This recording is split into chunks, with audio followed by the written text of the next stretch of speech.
2004 मध्ये घरे देता की नाही त्यांनी आम्हाला 180चं घर दिलं. म्हणजे थोडक्यात आमच्या हातात थोडंसं गाजरच दिलं. तर आम्हाला पाण्याचं लिकेज पावसाळ्यात तर एवढा त्रास होतो ना की भयंकर त्रास होतो. सगळ्याच महिलांना माहिती खूप त्रास होतो. पूर्णपणे असं झालेलं आहे की स्लॅब सुद्धा कोसळतात महिलांच्या अंगावरती. आणि दुसरी गोष्ट, पालिकेला आम्ही 2 वर्ष झाले निवेदन देतोय आणि त्यांना माहिती आहे की आम्ही पात्र आहोत. एक तर छोटं घर, वरून लिकेज, फॅमिली वाढलेली, म्हणजे भयंकर त्रास आम्हाला असून सुद्धा पात्र रिपोर्ट आम्हाला का देत नाही पालिका?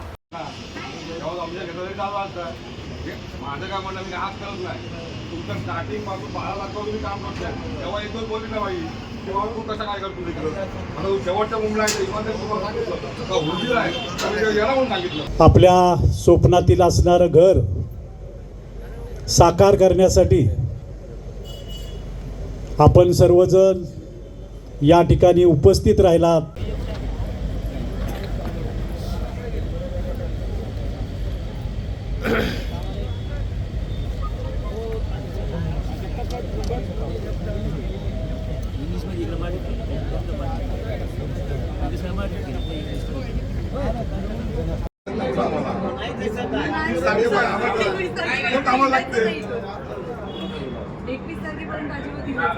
सगळीकडे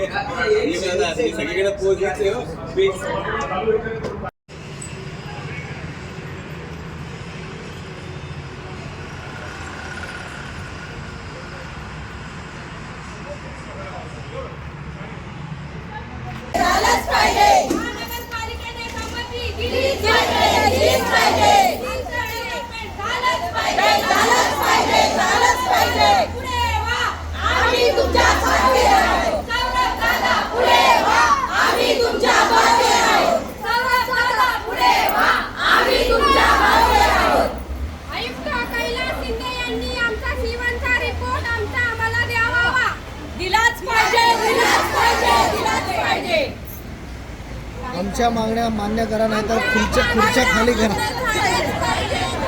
आमच्या मागण्या मान्य झाल्याच पाहिजे. नाहीतर पालिकेच्या सर्व अधिकाऱ्यांनी खुर्च्या खाली केल्याच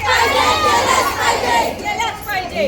माझा रूम 3ऱ्या माळ्यावर आहे, कारण की रूमची परिस्थिती एवढी बेकार झालेली आहे की लोक म्हणजे राहू शकत नाही. आणि हे राजकारण जे बाकीचे लोक करतायत का करतायत? इथं काही दादांनी राजकारण पण नाही केलेलं आहे की दादांनी हे पण नाही सांगितलं की तुम्ही ह्या पक्षाचे त्या पक्षाचे त्याच्यात जाऊ नका, ते जाऊ नका. पण आपला एकजुटीने आपल्याला हा एक परिवार आहे आपला, तर त्याच्यासाठी आपण पण सगळ्यांनी एकजुटीने राहिलं पाहिजे आहे. आणि इथं हे राजकारण दादांनी कधीच केलेलं नाही आहे. दादा आपल्या सगळ्यांच्या घराघरात गेलेले आहेत, त्यांनी आपली परिस्थिती बघितलेली आहे. मग हे बाकीचे लोक का असं करतायत? माझं एकच म्हणणं आहे की महानगरपालिकेला पण विनंती आहे कळकळीची की त्यांनी आमचं जे आहे, तुम्ही येऊन परत पाहिजे तर तुम्ही या बघा, परिस्थिती बघा, घरात जाऊन लोकांचं कसं येतं. आणि त्यांनी का हा रिपोर्ट अडवून ठेवलेला आहे? महाआयुक्त कैलास शिंदे यांना कळकळीची विनंती आहे की त्यांनी आमचं ही मागणी आहे ना, ही लवकरात लवकर त्यांनी पूर्ण करावं. आणि जर काही झालं तर हे ते आम्हाला देणार आहेत का करून काही? की माणसं इजा झाल्यावर, माणसं मेल्यावर हे आम्हाला परत माणसं जबाबदार राहणार आहेत का? माणसं आम्हाला देणार आहेत का रिटर्न करून? मग जोपर्यंत आहे आमचा जीव तर तोपर्यंत द्या ना तुम्ही सगळं करून. गेल्या जवळजवळ 20 ते 21 वर्षापासून मी सिम्प्लेक्समध्ये राहते. जेव्हा आम्हाला 20 वर्षापूर्वी घरं मिळाली तेव्हा आमची फॅमिली खूप छोटी होती आणि आमच्या बिल्डिंगांची घरांची कंडिशन पण ठीक होती. पण आता बाहेरून पण आणि आतून पण काय, आणि लिकेजचे प्रमाण पण भरपूर वाढले. त्यामुळे आमचं सिम्प्लेक्समध्ये राहणं खूप मुश्किल झालं आहे. आमच्या घरांना हवा नाही, आमच्या घरांना उजेड नाही. आणि 2 पाहुणे आले तर आम्हाला त्या पाहुण्यांचा हे पण करता येत नाही. कारण कसे, पाहुणे आले तर चेंज करायला लेडीजला दुसऱ्यांच्या घरात जावं लागते. असली आमची कंडिशन खराब आहे. आणि आमची मुलं अभ्यासाला आलीत. आमच्या मुलांचे महत्त्वाचे एक्झाम असताना जर एखादी पाहुणे आमच्या घरात आली तर मुलांनी अभ्यास करायचा, त्यांना आतमध्ये बसवायचं का पाहुण्यांना म्हणायचं की बाहेर जा म्हणून. ही असली आमची अवस्था आहे. म्हणून आम्हाला आणि सौरभ दादांकडूनच का आम्हाला रिडेव्हलपमेंट पाहिजे. का सौरभ दादांनी जेव्हापासून शब्द काढलाय रिडेव्हलपमेंटचा तेव्हापासून दादांनी आमच्या घरोघरी येऊन हालचाल सगळे विचारलेत, आमची कंडिशन, आमचे प्रॉब्लेम सगळे समजून घेतलेत. त्यामुळे आम्हाला असं वाटते की सौरभ दादांनीच आमचा रुमांचा रिडेव्हलपमेंटची प्रक्रिया करावी ही नम्र विनंती. आणि नगरपालिका जर याच्यामध्ये महानगरपालिका जर याच्यामध्ये मतलब आमची हे आसूनसन जर देत नाही आहे, परमिशन देत नाही आहे, तर याचा अर्थ असा आहे का की यांना पॉलिटिकमधून दबाव आहे. जर असं असेल तर आमच्या सर्व महिला आता थांबणार नाही आहे, आम्ही उपोषणाला बसणार आहोत. मी इथे सेक्टर 7मध्ये घनसवली नवी मुंबई येथे राहते. सिडकोने आम्हाला 2004 साली आम्हाला रूम अवेलेबल करून दिल्या. माझे मिस्टर माथाडी कामगार आहेत, तर आम्हाला त्यांनी 180 स्क्वेअर फूटचा एरिया दिलेला आहे. तर त्या एरियामध्ये आम्हाला राहायला मेन म्हणजे ज्यावेळेस आमची मुलं लहान लहान होती त्यावेळेस आम्हाला योग्य पद्धतीने राहता येत होतं. पण आता आमची मुलं मोठी झाली, काहींचे संसार वाढले, काहींना म्हणजे जागा ही अपुरी पडायला लागली. एकदम जेवण म्हणजे तिथेच खा, तिथेच झोपा, अभ्यास करायला प्रॉब्लेम, सगळ्याला प्रॉब्लेम, हवा येण्याला प्रॉब्लेम, म्हणजे सगळ्याच गोष्टींचा प्रॉब्लेम आहे.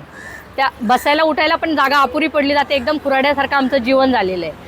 तर आमचं कसं आहे, आम्हाला नवीन घरं उपलब्ध मिळावीत म्हणून आमचं रिडेव्हलपमेंटचं काम चालू आहे. आणि आम्हाला नवीन घरं मिळावीत म्हणून आम्ही महानगरपालिकेला एक ॲप्लिकेशन दिलं होतं. तर त्या ॲप्लिकेशनचा विचार करून महानगरपालिकेने आम्हाला द्यावा ही आमची एक इच्छा होती. म्हणून आम्ही 2-3 वेळा ह्या गोष्टी बोललेलो आहे. महानगरपालिकेकडे जाऊन आपण एक निवेदनपत्र दिलेलं होतं, पण त्या निवेदनपत्राचा महानगरपालिकेने काही विचार न करता म्हणजे आमचाच विचार केला नाही असं हे झालेलं आहे. तर माझं म्हणणं आहे की महानगरपालिकेने कोणाच्या दबावाखाली आम्हाला ते पत्रक दिलं नाही आहे का काय असं आम्हाला वाटतं आहे. कोणीतरी राजकारणी आहेत ते त्यांच्यावर दबाव आणतायत आणि त्याच्यामुळे आम्हाला ते पत्र मिळालेलं नाही आहे. नगरपालिका आणि ही सत्ता जबाबदार असणार आहे. सत्ता जबाबदार आहे. सौरभ शिंदे जे काही करतात ते आमच्या मागणीवरती करत आहे. आणि आम्हा स्त्रियांचा, पुरुषांचं मला माहित नाही, आम्हा स्त्रियांचा त्यांना पूर्णपणे सपोर्ट आहे. आहे का नाही का सपोर्ट? आमचा सपोर्ट आहे. दादा तुम्ही पुढे व्हा, आम्ही तुमच्या मागे आहोत. महानगरपालिकेने आमचा रिपोर्ट थांबवून ठेवू नाही. आमचा पात्र रिपोर्ट आहे ना, तो आम्हाला द्यावा. कोणाच्या पॉलिटिक्स दबावाखाली आमचा रिपोर्ट थांबवून ठेवू नये. बरोबर आहे. नंतर आम्हाला ते रिपोर्ट घेऊन जायचा नाही. बरोबर. कारण आमची फॅमिली आमच्यासाठी खूप महत्त्वाची आहे. एकच विनंती आहे महानगरपालिकेकडे, आमची विनंती प्लीज मान्य करा. आम्ही आमच्या घरांसाठी, आमच्या लोकांसाठी तुमच्याकडे विनंती करतो की जे काही त्यांच्या ज्या काही संमतीपत्र आहेत ते देऊन खरंच आमचं रिडेव्हलपमेंट होऊ द्या. सौरभ दादा स्वतःच्या स्वार्थासाठी नाही करत आहे, आमच्यासाठी करत आहे. 2004 मध्ये घरे देता की नाही त्यांनी आम्हाला 180चं घर दिलं. म्हणजे थोडक्यात आमच्या हातात थोडंसं गाजरच दिलं. त्याच्यानंतर 2004 सालापासून आम्ही 2025 आता आले इथपर्यंत आम्ही राहतोय. त्यामध्ये आमची वाढलेली फॅमिली. दुसरी गोष्ट आम्हाला पाण्याचं लिकेज, पावसाळ्यात तर एवढा त्रास होतो ना की भयंकर त्रास होतो. सगळ्याच महिलांना माहिती खूप त्रास होतो. आणि दिवसभर आमचे पुरुष लोक बाहेर जातात, दिवसभर आम्ही महिला घरात असतो. तो जास्त आम्हाला त्रास होतो. म्हणजे लिकेज पूर्णपणे असं झालेलं आहे की स्लॅबसुद्धा कोसळतात महिलांच्या अंगावरती. आणि दुसरी गोष्ट, पालिकेला आम्ही 2 वर्ष झाले निवेदन देतोय आणि त्यांना माहिती आहे की आम्ही पात्र आहोत. एक तर छोटं घर, वरून लिकेज, फॅमिली वाढलेली, म्हणजे भयंकर त्रास आम्हाला असून सुद्धा पात्र रिपोर्ट आम्हाला का देत नाही पालिका? कोणाच्या दबावाखाली पालिका काम करते? आमचं सामान्य माणसाचं जीवन नाही आहे का पडल्यानंतरच आम्हाला पात्र रिपोर्ट भेटणार आहे की आमच्या बिल्डिंगी कोसळल्या आमच्या सगळ्या कुटुंबावरती, की त्याच्यानंतर आम्हाला बोलतील की हा तुम्ही पात्र आहात, मग आम्ही काय करणार? मेल्यानंतर ते पात्र घेऊन जाणार आहे का आम्ही? त्याच्यामुळं पालिकेला आमचं निवेदन आहे अजून सुद्धा की त्यांनी पात्र रिपोर्ट आम्हाला C1चा द्यावा. कोणाच्या दबावाखाली राहू नये, कारण इथे सभासदांचा प्रश्न आहे, आमच्या रहिवाशांचा प्रश्न आहे, तो त्यांनी लक्ष द्यावा. आणि सौरभ दादाच्या माध्यमातून, कारण सौरभ दादा ही व्यक्तीच अशी आहे की आम्ही डोळे बंद करून त्यांच्यावरती विश्वास ठेवू शकतो. दादा म्हणजे दादाचे आमच्यासाठी देवच आहे थोडक्यात. आणि आम्ही हे दादांकडे निवेदन ज्यावेळेस गेलो घेऊन, तेव्हा दादांनी ह्या गोष्टीमध्ये लक्ष घातलं. कारण गणपतीसाठी आम्ही त्यांना पाहुणचारासाठी बोलवलं होतं. त्यांनी आमची महिलांची अवस्था बघितली. पाहुणे आलेले बसायला जागा नाही, पडणारं लिकेज, होणारं लिकेज, पडणारी घरं, हे बघून त्यांनी आमचं म्हणणं ऐकून घेतलं की म्हणून ते रिडेव्हलपमेंटला गेले. मग माझी फक्त एवढीच विनंती आहे की कोणी पॉलिटिक्स इथे करू नये. पालिकेला माझी विनंती आहे मोदयांना की आमचा रिपोर्ट C1चा त्यांनी द्यावा. तुम्हाला काय वाटतं कोण पॉलिटिक्स करतोय आणि कोण दबाव पालिकेवर टाकतोय?